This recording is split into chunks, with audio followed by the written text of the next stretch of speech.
nama saya Seliuniar, mahasiswa UBP, akan melakukan wawancara bersama Bapak. Ya, sebelumnya, maaf, dengan siapa? Pak Muhammad Slamet. Bapak Muhammad Slamet. Ya. Baik, selanjutnya langsung saja ke pertanyaan ya Pak. Ya. Sejak kapan Bapak menekuni usaha ini gitu? Jadi usaha awalnya tuh kapan? Tahun berapa berdirinya? 1987-an. 1987. Jadi dulu tuh koperasi di dalam, tempatnya bukan di sini, di dalam pabrik. Cuman karena kita ada ekspansi, jadi untuk dikembangkan jadi ditaruh di luar. Ini semenjak di luar pabrik itu semenjak 2007. Tadinya di dalam pabrik. Supaya buat umum juga, akhirnya kita pindah di luar 2007 di luar pabrik gitu. Untuk jam operasionalnya dimulai dari jam berapa Pak? Jam operasional untuk tokonya Wasarda itu jam 7 sampai jam 21. Jam 9 malam. Ya. Full dari hari Senin sampai Full dari Senin sampai Minggu. Ya, untuk adminnya itu Senin sampai Jumat. Admin. Ya, betul. Terus untuk modal awal yang dikeluarkan kira-kira? Modal awal itu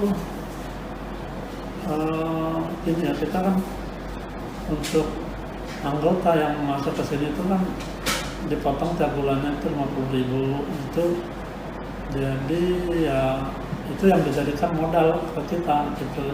Tapi untuk jumlahnya kan kita tidak tahu angka pastinya ya, cuman modal itu dari anggota 50.000 dan ada modal eksternal itu dari pihak bank gitu. Jadi untuk pengembangan lah gitu ya. Cuman untuk nominal kan kita tidak bisa memberikan secara rinci. Begitu. Kalau untuk keuntungan kayak per bulannya kayak gitu? Keuntungan per bulan itu kalau untuk peserta ya paling kisaran setelah dipotong biaya-biaya itu di angka 13%-an paling dari omset. Cuman omset kalau kita juga kan nggak bisa nyampein secara detail.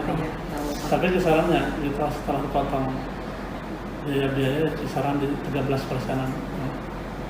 Target usahanya apakah untuk yang ada di perusahaan aja, untuk pekerja atau? Target perusahaan sih kita sebenarnya selain untuk anggota, kita juga untuk umum juga sebenarnya. Cuman kan kita lebih ke itulah anggota dulu supaya memenuhi kebutuhan anggota. Gitu. Terus konsep usahanya?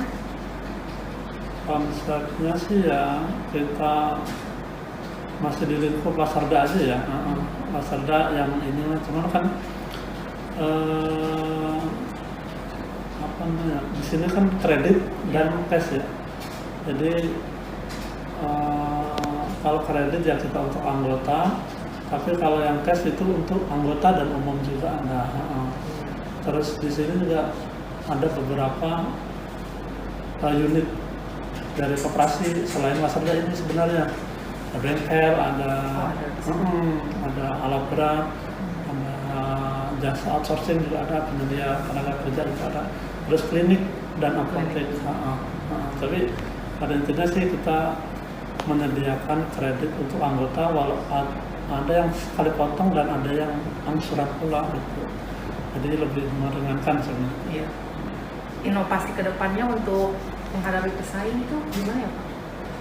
Kalau di kita kan apa ya, konsumen sudah ada dan apa namanya, sebenarnya kita tidak perlu mencari konsumen karena dari karyawan Indonesia sendiri itu kalau semua terpenuhi sudah sangat-sangat inilah ya. Karena dari karyawan sendiri kan hampir 10.000-an lebih. Yang itu yang gitu ya, bukan karyawannya. Itu kita baru bisa melayani itu paling sekitar 30% juga belum ada. Target kita ya sebenarnya ke anggota sendiri itu paling nggak 50% lah itu terlayani. Itu paling kita eh, lebih ke wasardanya kita kerjasama dengan vendor-vendor untuk promosi paling gitu sih. Terus cara menetapkan harga per ininya gitu kayak. Kalau harga itu paling kita kita survei ke Alfa Indo, biasanya Alfa Indomaret gitu. Nanti kita sesuaikan kalau memang kita masih bisa bersaing untuk item-item tertentu, ya kita sesuaikan dengan Alfamart atau Indomaret gitu ya. Harganya. Terus untuk mempromosikannya gitu ke karyawan aja atau melalui cara apa gitu? Kalau promosi sih untuk yang keluar paling kita sediakan banner di luar itu promo-promo yang tersedia di sini. Tapi kalau untuk ke karyawan sih paling kita cuma lewat itu aja, grup pabrik aja di PP gitu. Di sana ada nanti Lotus Note ya email intern lah itu di pabrik ada gitu. Jadi kita lewat itu promosinya. Di sini saya akan mempresentasikan hasil observasi bagian perdagangan, yaitu operasi Vcomart pada PT Pindo Deli. Baik, yang pertama, aspek hukum. Identitas perusahaan. Nama perusahaannya perusahaan PT Pindo Deli, jenis usahanya koperasi Waserda, kegiatan usahanya retail, alamatnya di Jalan Wirasaba nomor 88 Adiarsa Timur, Kecamatan Karawang Timur, Kabupaten Karawang, Provinsi Jawa Barat. Aspek legalitasnya bisa dilihat pada gambar di samping saya. Aspek manajemennya, ada komisaris pemiliknya Bapak Adil Teguh, direkturnya Bapak Endang Dahri, manajer produksinya Ibu Napsiah, manajer marketingnya Bapak Wahyudi, manajer keuangannya Ibu Titin Supriyatin, dan manajer HRD-nya Ibu Nia Sri Agustiani. Yang kedua ada aspek pasar dan pemasaran. Segmentasi pasar. Ada segi geografis. Target konsumen yang diraih adalah masyarakat yang tinggal di daerah perkotaan, khususnya Adiarsa Timur. Terus segi demografisnya, koperasi ini dapat diikuti oleh semua gender, mulai usia 20 sampai 60 tahun. Semua agama, semua profesi, semua ras, pasangan rumah tangga, dan kelas menengah ke atas. Untuk segi psikologis, Koperasi Pindo Deli menjual produk yang disesuaikan dengan kebutuhan dan keinginan konsumen dengan kelas dan gaya hidupnya. Terus ada segi perilaku. Sesuai dengan perilaku masyarakat yang akan terus berubah seiringnya mengikuti zaman, koperasi akan terus melakukan inovasi-inovasi produk untuk menyesuaikan keinginan konsumen. Maka dari itu, koperasi akan terus memberikan layanan terbaik dan melakukan inovasi untuk menyesuaikan keinginan konsumen yang akan terus berubah-ubah. Lalu, untuk pesaing, di dalam dunia bisnis, pasti adanya pesaing kan? Bukan lagi menjadi hal yang harus dihindari lagi. Dewasa ini, keberadaan pesaing justru menimbulkan motivasi bagi penjalan bisnis untuk mengembangkan usahanya agar tidak kalah saing dengan pesaingnya. Oleh karena itu, Koperasi Pindo Deli ini terus melakukan continuous improvement demi menjaga kualitas produk yang dimiliki agar mampu terus bersaing di dalam pasar. Lalu, strategi bauran pemasaran. Ada produk. Koperasi ini menyediakan berbagai macam kebutuhan rumah tangga seperti beras yang berkualitas. Yang kedua, lokasinya. Koperasi Pindo Deli memilih lokasi ini karena dekat dengan pusat kota, karena banyak dilalui oleh angkutan umum juga. Untuk harga, penetapan harganya disesuaikan berdasarkan penjualan di Alfa dan Indomaret. Untuk promosi, untuk menarik minat konsumen, koperasi ini melakukan beberapa promosi, seperti memberikan potongan harga dan promosi dari mulut ke mulut. Yang ketiga ada aspek teknis dan produksi. Kebutuhan teknis, ada bangunan atau gedung. Perusahaan membeli sebuah bangunan berjenis ruko dengan luas 20 x 60. Nah, peralatan produksinya ada freezer atau lemari es dan chiller. Peralatan produksi pendukung, mesin kasir serta buku. Untuk kebutuhan tenaga kerjanya, pada koperasi ini ada 19 orang tenaga kerja. 6 orangnya bekerja sebagai admin, 13 orang bekerja sebagai kasir. Untuk bahan baku, PT Pindo Deli ini mendapatkan produk yang berkualitas karena mereka bekerja sama dengan supplier atau distributor untuk mendapatkan bahan baku. Untuk proses penjualannya bisa dilihat di gambar di samping saya. Kebutuhan modal untuk bangunan atau gedung 95 juta, untuk kendaraan 500.000, bahan baku 5 juta, dan biaya lain-lain 1 juta. Jadi totalnya 101,500 juta. Yang keempat ada aspek finansial. Biaya kebutuhan investasi, biaya prainvestasi. Total biaya prainvestasi adalah 700.000. Total biaya aktivitas tetap adalah 101.500. Total investasi ada 102.200, yaitu penambahan dari biaya prainvestasi dan total biaya aktivitas tetap. Lebih jelasnya bisa dilihat pada gambar di samping saya. Lalu ada biaya operasional. Untuk lebih jelasnya bisa dilihat pada gambar di samping saya. Selanjutnya ada arus kas, jumlah IT pada 5 tahun ada 230 juta. Nah, untuk penyusutannya setiap tahun semua sama 140.000. Untuk total kas bersih 5 tahun ada 230.700.000. Nah, untuk VV kas bersih selama 5 tahun ada 122.138.600. Untuk lebih jelasnya bisa dilihat pada gambar di samping saya. Selanjutnya ada penilaian kelayakan investasi. Yang pertama ada payback period. Payback periodnya ada 12.200.000 dibagi 60 juta dikali 12 bulan sama dengan 2,44 bulan. Dibulatkan menjadi 3 bulan. Maka payback period adalah 3 tahun 3 bulan. Payback period kurang dari umur ekonomis 5 tahun, maka dinyatakan baik. Untuk lebih jelasnya bisa dilihat pada gambar di samping saya.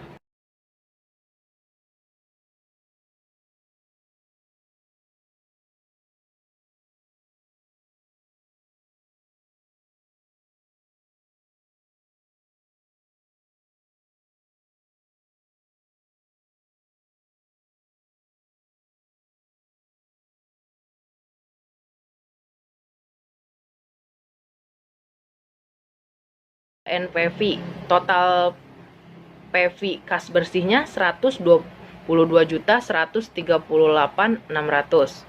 Total PV investasinya yaitu 102.200.000, NPV-nya 19 juta 938.600. NPV lebih dari 0 maka dinyatakan baik. Ada IRR. Melakukan perhitungan dengan DF 27% dan 22%. Untuk DF 27% bernilai negatif, yaitu negatif 698.520. Sedangkan nilai DF 28% sama negatif, yaitu negatif 7.955.520. Untuk lebih jelasnya bisa dilihat pada gambar di samping saya. Ini ada profitability index.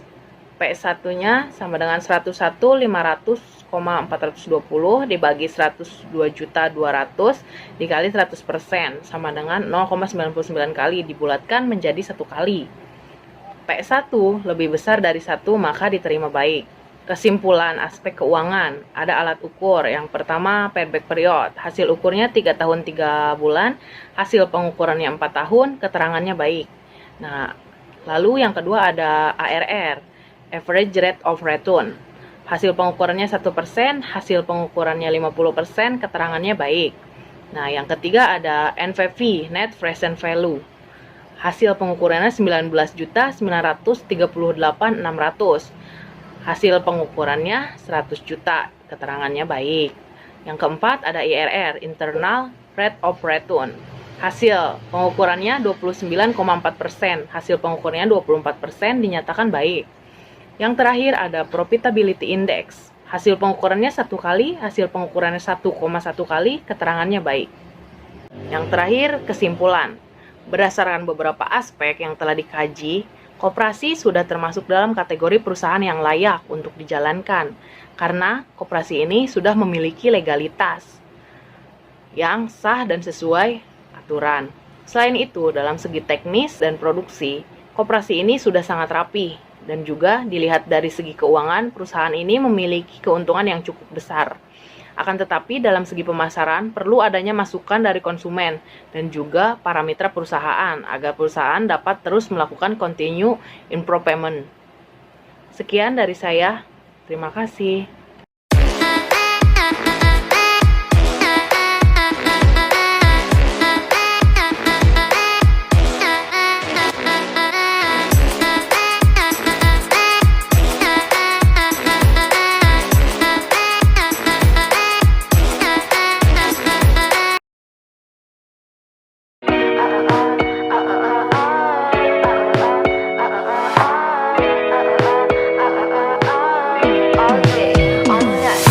It's been 12 days, I think I'm Perkenalkan, saya mahasiswa dari UBP akan mewawancarai kuliner Dots yang ada di Karawang. Sebelumnya, siapa nama Bapak? Saya Aldi Saputra. Ya. Sejak kapan Bapak menekuni usaha ini? Dari tahun 2014, 2014 ya berarti. Juli bulan Juli tanggal 6. Oh ya. Mengapa Bapak mendirikan usaha ini? Karena ada kesempatan aja sih. Lagi rame produk-produk green tea, olahan makanan. Ya. Jadi mau coba yang minumannya. Tuh. Oke. Kalau boleh tahu, pukul berapa jam operasional usaha ini dimulai? Kita buka dari jam 1 kurang Jam sampai jam close ordernya jam 9. 1 siang. Iya, Oh. siang. Berapa modal yang Bapak keluarkan untuk usaha ini? Sekitar 2 juta kan. 2 juta. 2 Oke. juta modal awal banget. Ya. Lalu berapa keuntungan yang Bapak peroleh per hari? Bersih sekitar 2 sampai 3 juta. 2 sampai 3 juta per hari. 3 juta ya Oke. per harinya. Lalu target usaha Bapak untuk kalangan usia berapa saja? Pelajar dan mahasiswa. Berarti pelajar dan mahasiswa ya? Ya, kemarin sih juga udah banyak yang ibu-ibu, bapak-bapak juga Ya, ya. sama kalangan usia yang Tapi targetnya sih mahasiswa pelajar. ya. Mengapa Bapak mendirikan usaha di daerah sini? Kebetulan sih yang punyanya mantan karyawan Peruri. Mantan karyawan apa? Peruri, pabrik Peruri. Peruri. Oh iya. Punya ada toko di sini kan di Gibang. Jadi ya mumpung ada toko di sini satu, jadi di sini mulai. Apa konsep dari usaha ini? Kayak daur ulang gitu sih, Oh, kayak daur ulang gitu ya? kayak lampu. Oh, ini lampu dari yang Iya. daur ulang. Oke. Awalnya sih gitu konsep awalnya. Ya. Mungkin sininya makin nggak karuan konsep. Lalu inovasi-inovasi apa yang Bapak lakukan ke depan seiring banyaknya pesaing dalam bidang usaha ini? Menambah menu baru juga sih. Menambah menu baru, Ya. juga mencoba membuka cabang tempat lain sih Pak. Paling kayak gitu doang. Itu aja. Lalu bagaimana cara Bapak dalam menghadapi pesaing? Belum pernah coba lawan pesaing sih. Oh, ya. Ya kayaknya belum ada juga sih pesaing di Karawang di Dut Green. Banyak ya? Iya. Belum banyak juga kayaknya. Ya, belum banyak. Bagaimana cara Bapak dalam menetapkan harga? Harganya harus sesuai dengan kantong mahasiswa sih. Oh, iya. Tentuin harganya gitu. Iya. Untuk pertanyaan yang terakhir, bagaimana cara Bapak dalam mempromosikan usaha ini? Promosi di sosial media sih. Oh, kayak di sosial media, kayak Instagram, kayak gitu. Juga kayak ada sponsor-sponsor, pakai sponsor, ada nama juga gitu. Ya, Itu paling. udah gitu aja ya Pak. Terima kasih wawancara dari saya. Wassalamualaikum warahmatullahi wabarakatuh. Perkenalkan, nama saya Dewi Agustin. Saya akan menjelaskan usaha industri kuliner pada usaha Green Tea Let Dots. Aspek hukum. Untuk identitas usaha, nama perusahaan yaitu Green Tea Let Dots dengan jenis usaha kuliner. dan kegiatannya membuat minuman ringan, tetapi ada juga makanan ringan dengan alamat di Jalan Raya Peruri, Teluk Jambe Timur. Untuk aspek legalitas, DOT sudah memiliki aspek legalitas. Untuk foto aspek legalitasnya bisa dilihat di samping saya. Aspek manajemen, pemilik yaitu Hardika Demis, untuk direktur dan manajer produksi yaitu Desmal, manajer marketing Imalanisa, manajer keuangan Destri Dewi, dan manajer HRD yaitu Fahri Muhammad. Aspek pasar dan pemasaran. Ada segmentasi pasar. Yang pertama, segi geografi, yaitu masyarakat perumahan Peruri Teluk Jambe Timur. Yang kedua, segi demografi, yaitu dapat dibeli oleh semua kalangan. Segi psikologis, produk disesuaikan dengan kebutuhan dan keinginan konsumen. Dan yang terakhir, segi perilaku, yaitu melakukan inovasi dengan menyesuaikan masa kini. Ada pesaing. Dewasa ini keberadaan pesaing justru menimbulkan motivasi tersendiri bagi pejalan bisnis. Oleh karena itu, DOTS terus melakukan inovasi demi menjaga kualitas produk yang dimiliki agar mampu terus bersaing di pasaran. Strategi bauran pemasaran.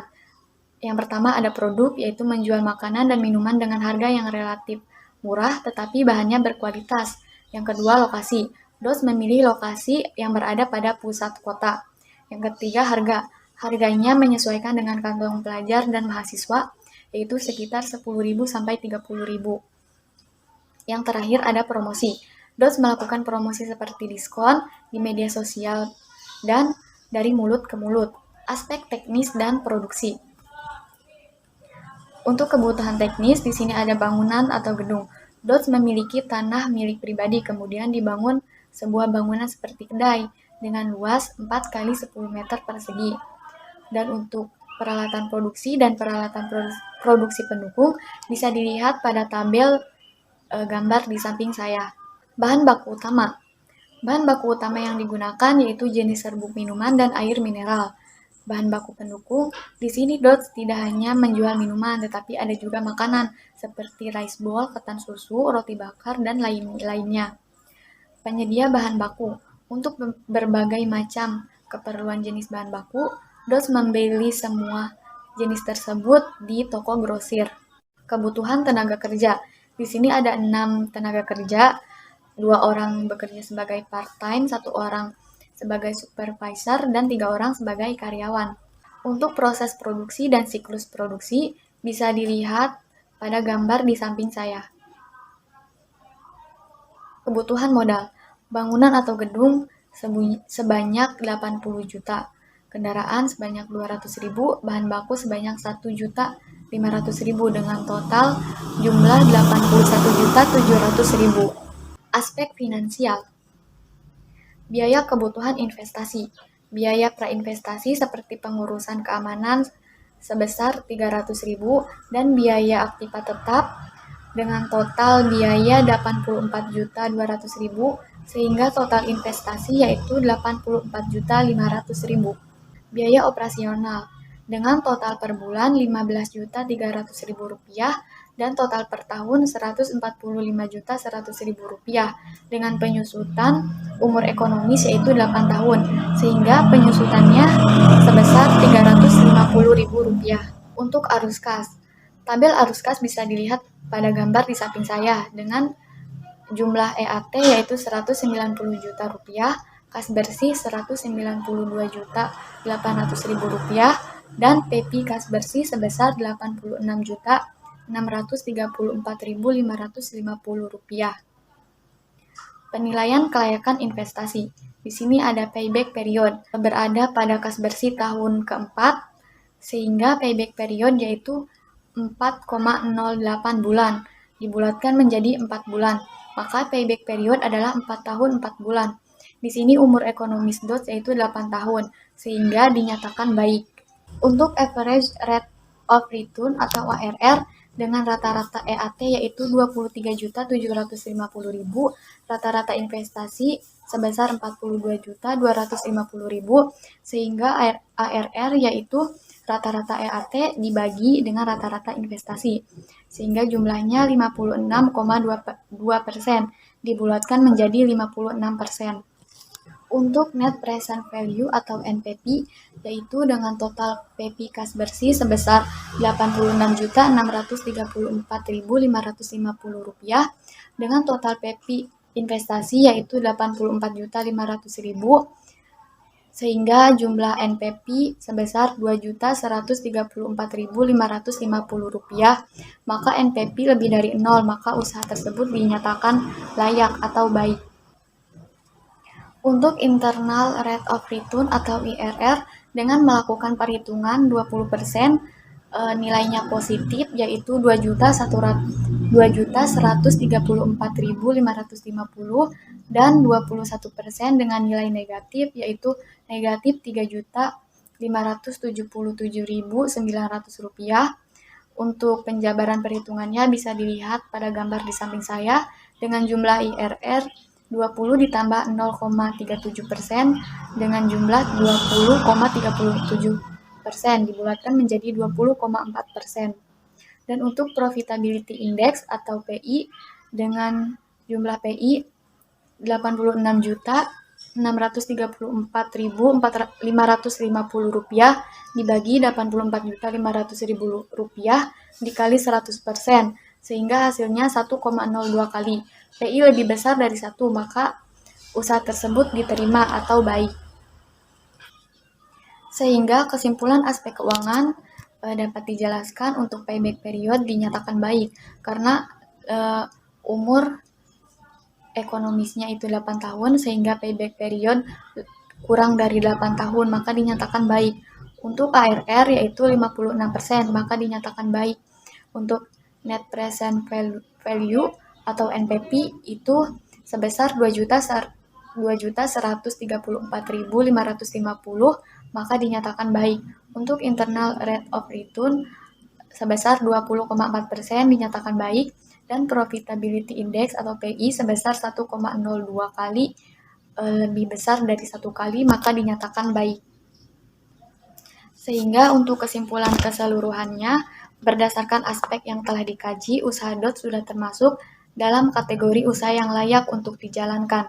Usaha ini juga sudah mempunyai legalitas dan sesuai dengan aturan. Selain itu, dalam segi teknis dan produksi, usaha ini sangat rapih. Dan juga dilihat dari segi keuangan, usaha ini mempunyai keuntungan yang cukup besar. Akan tetapi, dalam segi pemasaran, perlu adanya masukan dari konsumen dan juga parameter usaha agar usaha dapat melakukan continue improvement. Sekian penjelasan dari saya. Terima kasih.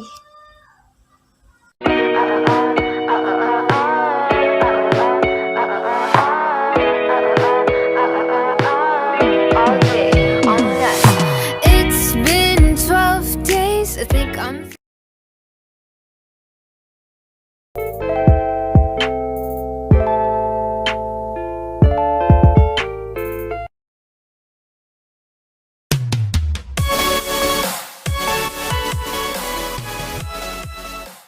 Perkenalkan, saya Eliazar Luna Azura. Saya mahasiswa Universitas Buana Perjuangan Karawang, Prodi Manajemen, Angkatan 2019, ingin menanyakan seputar usaha yang kakak dirikan.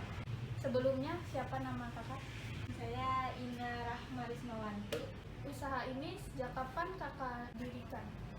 Usaha ini sih sebenarnya sudah berjalan lebih dari 1 tahun ya. Cuman di awal-awal usaha itu kita masih main online gitu. Mulai mendirikan ini tuh 2020. Alasan kakak mendirikan usaha ini apa ya? Karena sebelumnya ini kan didirikan oleh 2 orang ya. Saya dan ada satu lagi masnya itu dia hobi. Jadi sebelumnya hobi main ngoprek-ngoprek laptop gitu. Jadi begitu ada temennya yang minta untuk laptopnya dibenerin, ternyata dia bisa dan itu jadi sebuah peluang usaha gitu teh. Jadinya kok banyak juga gitu yang minat dan ternyata kita bisa gitu. Nah jadilah usaha ini gitu, ditambah kita senang bisnis juga kan, jual-jual laptop, tuker tambah, laptop second kayak gitu sih. Pukul berapa jam operasional usaha ini dimulai? Kalau untuk weekday ya hari Senin sampai Jumat itu biasanya kita buka di jam 9 pagi sampai jam 9 malam. Nah kalau untuk itu untuk Senin sampai Sabtu. Nah untuk hari Minggunya itu kita buka dari jam 10 biasanya sampai jam 10 malam. Kira-kira Berapa keuntungan yang kakak peroleh Per bulan ya. per bulan? Per bulan kalau kotornya itu sekitar 8 jutaan sih. Target usaha kakak ini untuk kalangan usia berapa ya kira-kira? Biasanya itu karena sekarang kan online ya, jadi nggak cuma mahasiswa tapi dari anak SD aja itu udah ada yang nyari gitu. Orang tuanya sih gitu yang nyari, cuman untuk anak SD gitu. Jadi SD biasanya usia mulai dari kelas 4 SD sih biasanya berapa tahun tuh? 9 tahunan lah ya. 9 tahun sampai ya usia lansia gitu 60 tahun biasanya masih ada sih yang nyari gitu. Mengapa kakak mendirikan usaha ini di daerah sini? Karena daerah ini kan jalanan UBP Unsika ya, ini tuh akses jalan menuju 2 kampus gitu, UBP dan Unsika, dan itu merupakan target pasar potensial kita gitu, karena kan kita emang targetnya ke mahasiswa gitu. Sebenarnya apa konsep usaha ini sih kak? Ya sebenarnya kalau dibilang konsep, umumnya toko komputer tuh etalase kan biasanya ya nggak sih kalau toko komputer. Nah tapi jadi kita pengen bikin beda, jadi kita buat konsep toko komputer itu minimalis.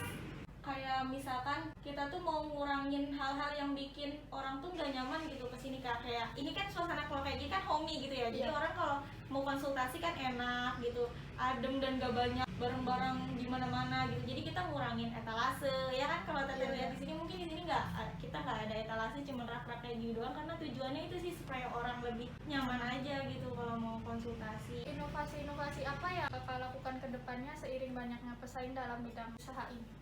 Sebenarnya kalau inovasi, kalau kita jasa ya pastinya pertama itu kita ningkatin kualitas pelayanan kayak gitu. Jadi orang kan kesini datang bawa masalah gitu kan, laptopnya mati, kalau kitanya pelayanannya jelek gitu nggak ramah, pasti kan orang jadi udah mau bawa masalah gitu kan, kesini nambah masalah kan nggak enak. Inovasi sih kita pasti yang pertama itu ningkatin pelayanan, terus yang kedua dari segi promosi pasti ya. Kalau promosi kan sekarang lagi banyak endorse, musim endorse, nah itu kita ikutin aja gitu. Lalu bagaimana cara kakak dalam menghadapi pesaing? Sama kan yang tadi, yang kita pengen punya konsep yang beda gitu. Dan sekarang alhamdulillah sih saya merasa senang aja gitu punya toko komputer, cuman konsepnya minimalis kayak gini gitu kan.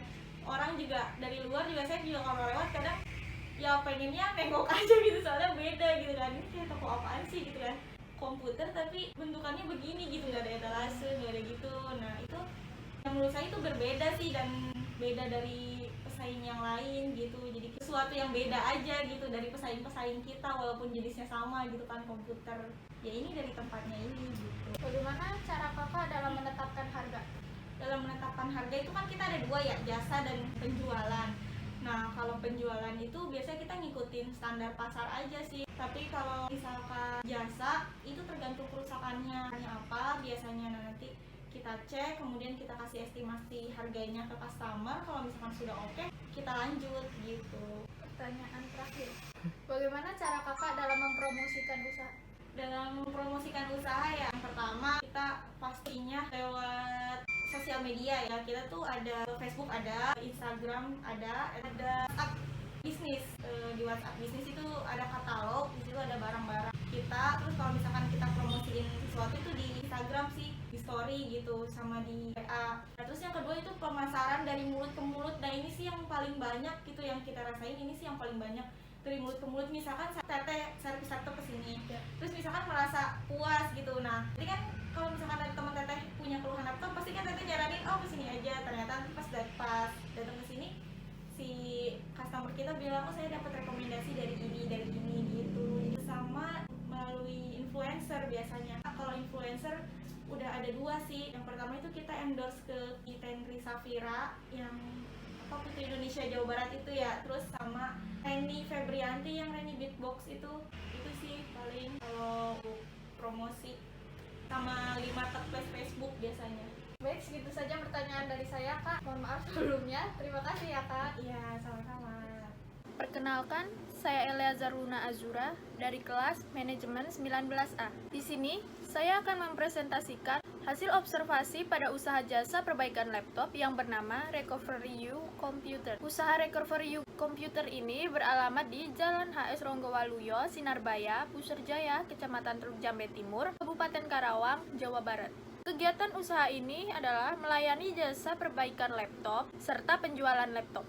Untuk aspek manajemennya, komisaris atau pemilik bernama Syaiful Ahyar, direktur dan manajemen marketing bernama Ina Rahmarismawanti, manajemen produksi bernama Nasruddin, manajemen keuangan bernama Fajar Subekti, serta HRD bernama Murdi. Untuk segmentasi pasar Record for You Computer, dari segi geografi, target konsumen yang diraih adalah masyarakat yang tinggal di daerah perkotaan Karawang, khususnya mahasiswa Universitas Lingga Perbangsa Karawang dan Universitas Buana Perjuangan Karawang. Untuk segi psikologisnya, melayani segala keluhan konsumen seputar laptop dengan mengedepankan konsultasi yang disesuaikan dengan kebutuhan dan keinginan konsumen dengan kelas dan gaya hidupnya. Untuk segi demografi, jasa ini digunakan oleh semua gender usia dari umur 10 tahun hingga 60 tahun.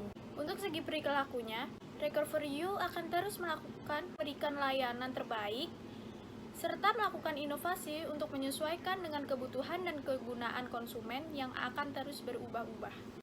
Dalam menghadapi pesaing, Record for You Computer terus melakukan continuous improvement demi menjaga kualitas produk yang dimiliki agar mampu terus bersaing di pasaran. Adapun strategi bauran pemasaran Record for You Computer untuk produk menawarkan perawatan dan perbaikan laptop, penjualan spare part laptop, serta free konsultasi terkait permasalahan laptop.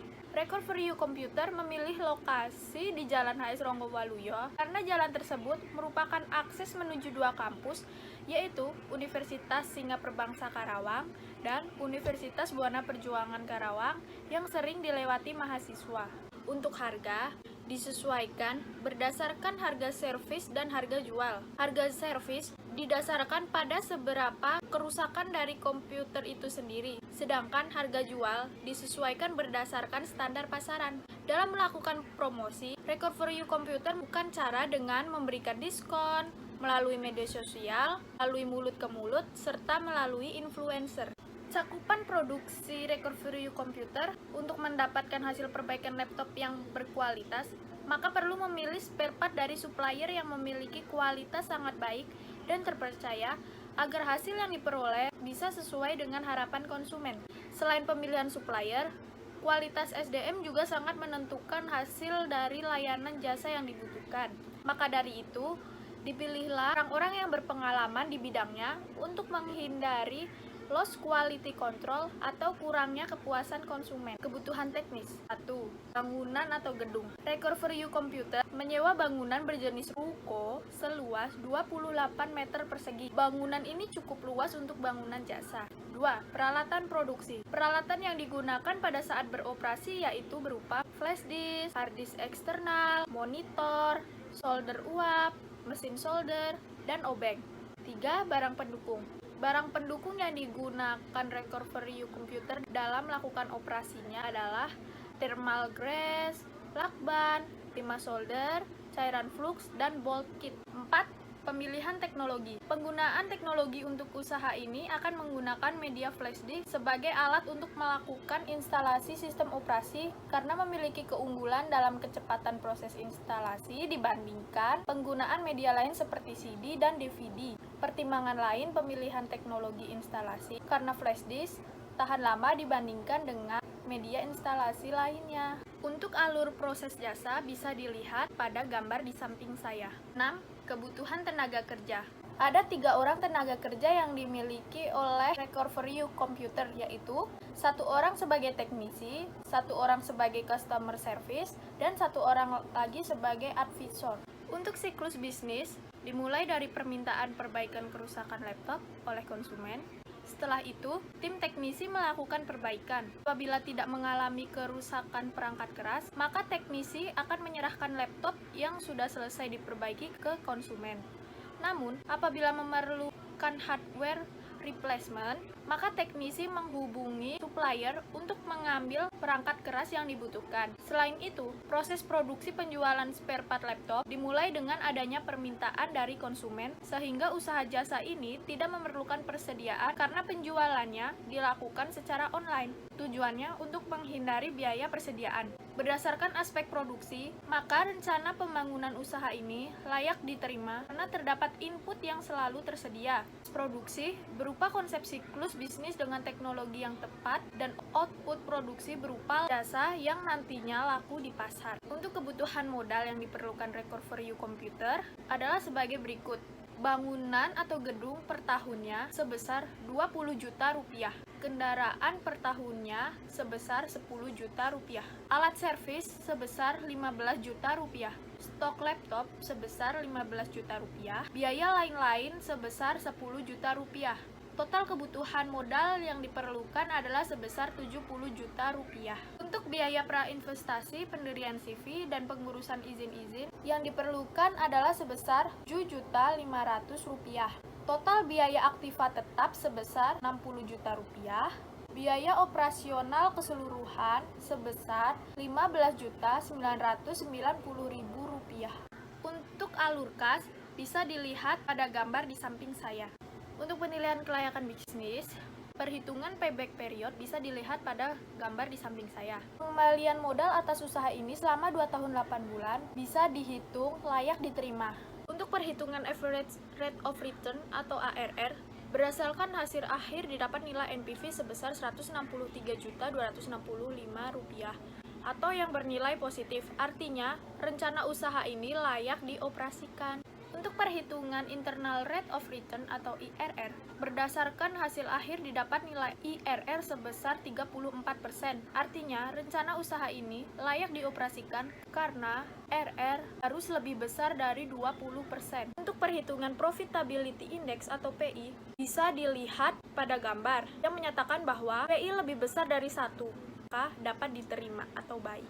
Kesimpulannya, Record for You Computer sudah termasuk dalam kategori perusahaan yang layak untuk dijalankan. Banyak juga testimonial dari konsumen yang selalu kami unggah di media sosial kami, sehingga menambah kepercayaan konsumen untuk memperbaiki laptopnya di Record for You Computer. Dilihat dari segi keuangan, perusahaan ini memiliki keuntungan yang cukup besar.